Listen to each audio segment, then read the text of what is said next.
Okay, now that we had created our word list, or that we have downloaded one from the internet, again, or you created it by yourself, now we can go ahead and proceed with gaining access to our target website using through word list attack.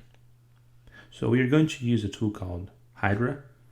It can be used to brute force almost everything, any type of service. I really can think about any type of service maybe that this tool could not brute force in. So it's a really handy tool to know how to use. We will do our example on a web login, but you can really use it against and to gain access to different type of services like SSH, FTP, even routers, anything that asks you for a username and password. So to use the tool, the first thing we'll do is to type in Hydra.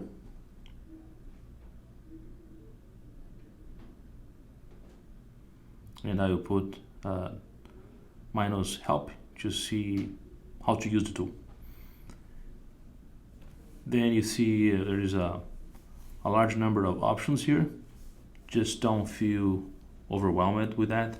They're really pretty simple to use. If you go to scroll up to the top, you can see the main syntax is to put the name of the tool, Hydra, and then we will put the service that we want to attack.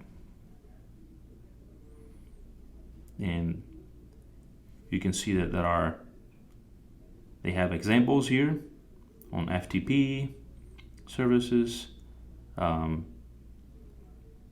IMAP services, and other types of services. So in our example, we are interested into gaining access to our login here to this page. Let me open here for you. It would be Motility. So open Motility.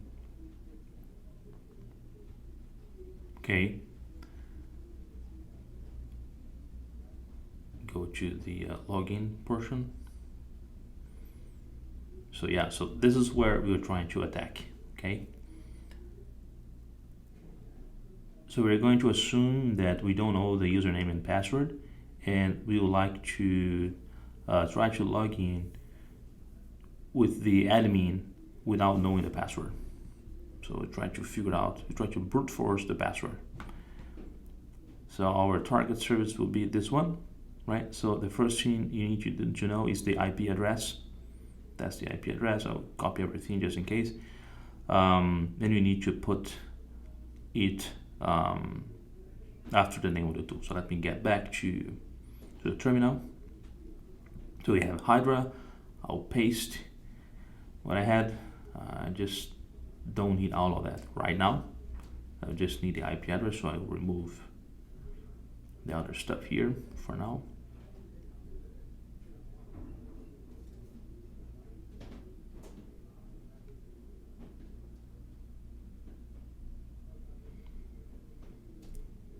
And looking at the syntax on the top,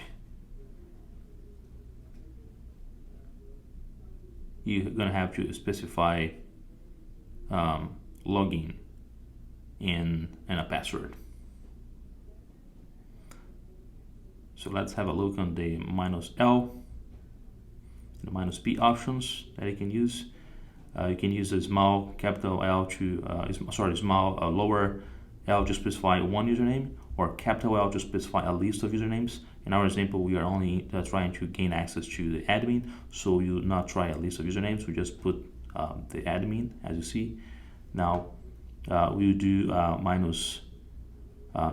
lower L and tell the username is admin. And then the next thing we need to specify is a password or a password list. So similar to the L option, you can use a small p to one password, or a capital P to specify a file or a word list or a dictionary password of passwords. Okay, that's here. So I will modify the password file we've created using Crunch to make sure we can use it properly too, and I'll explain you why I'm doing that. So I'll open it, the file here. So that's the test.txt here. So basically what I'm doing, so if I had generated a good list of passwords, so the password should be here, but I generated just a small number, and then we don't have time to brute force here, for a long time. So what I'm gonna do is I'm just gonna add the password that I know here inside the document, and I know the password for the admin is admin pass. So the only thing I'm gonna be doing here is just to add the admin pass here inside the word list.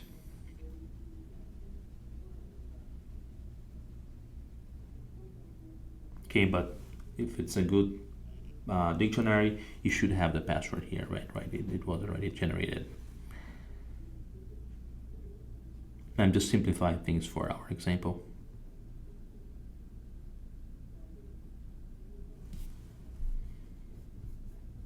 Okay. All right, so after saving, etc., now our word list contains a password. So we're going to do a capital P, and then we'll give the password list where it's stored is on /root/task.txt. Everything seems good. There is only one more thing to do now. Well, we still didn't have specified what type of service that we are going to attack. So we gave the IP, we gave the username, admin, and we gave the list of passwords. That's task.txt. But Hydra still don't know what type of service it's going to attack.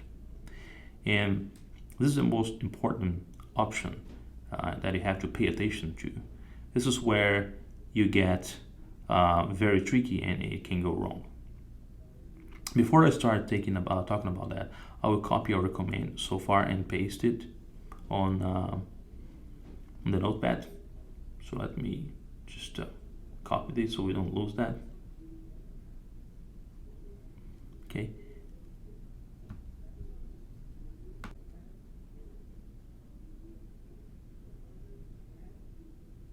I'm highlighting, I'm copying.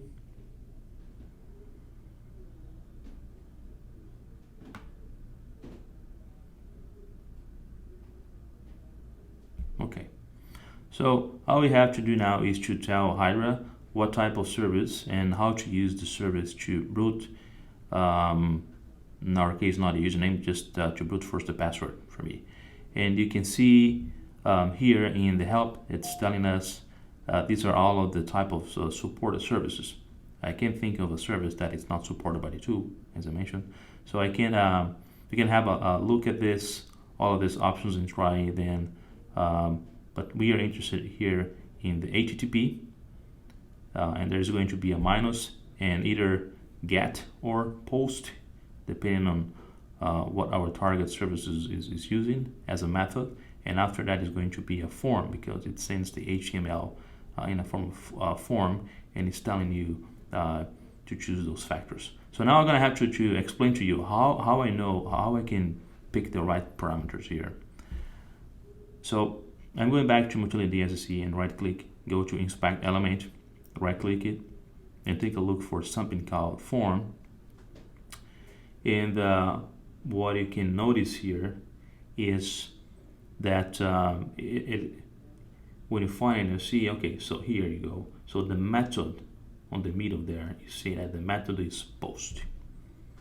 So now I know it's post. Between get and post, this is how we know which method is using. You just inspect the element. Right click inside of a form and inspect the element, and you get the method type. Okay. So now you know it's post. That's good.